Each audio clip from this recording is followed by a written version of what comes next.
கனடாவின் டொரண்டோ மாநகர சபையின் ஸ்காப்ரோ தென்மேற்கு தொகுதியை பிரதிநிதித்துவப்படுத்தும் தமிழ் அரசியல்வாதியான பார்த்தி கந்தவேல் மீது ஒன்டாரியோ மாகாண காவல்துறை விசாரணையை தொடங்கியுள்ளது. காவல்துறை தன் மீது விசாரணையை மேற்கொள்வதாக தெரிந்ததும் தான் மிகுந்த ஆச்சரியமடைந்ததாக பார்த்தி கந்தவேல் தனது சமூக வலைதள பக்கத்தில் பதிவிட்டுள்ளார்.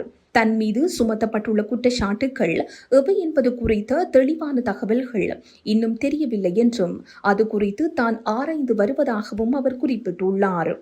இது ஒரு கடினமான செய்தி என்பதை நான் உணர்கின்றேன். இந்த சூழலை விரைவில் முடிவுக்கு கொண்டு வர நான் பணியாற்றி வருகின்றேன் என்று குறிப்பிட்டுள்ளார். ஸ்காப்ரோ தென்மேற்கு மக்களின் நம்பிக்கையை பெற நான் கடுமையாக உழைத்திருக்கின்றேன்.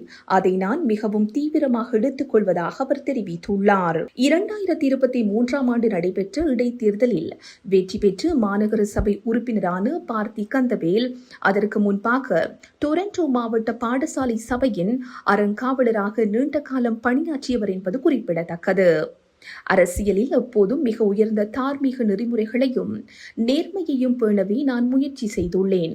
அதற்கு மாறான எந்த குற்றச்சாட்டுகளையும் எதிர்கொள்ள தயாராக இருக்கின்றேன் என்று அவர் உறுதியளித்துள்ளார். டொரண்டோ காவல்துறையினரின் பரிந்துரையின் பேரிலேயே மாகாண காவல்துறை இந்த விசாரணையை தொடங்கியுள்ளதாக தெரிவிக்கப்படுகிறது. எனினும் விசாரணை எதை பற்றியது என்ற விவரங்களை காவல்துறை மறுத்துள்ளமை குறிப்பிடத்தக்கது.